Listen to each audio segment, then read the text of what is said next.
非常有实践能力的教学和研创的一个活动。双方的学生和双方的老师一起在这里考察，到方案的探讨，到最后今天的呈现，总共10天的时间。We start the project, the art project, in the years of 19.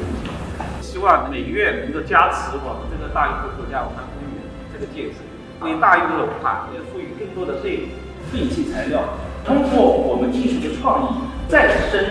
孕育出一种新的当代艺术生命，作为我们整个展览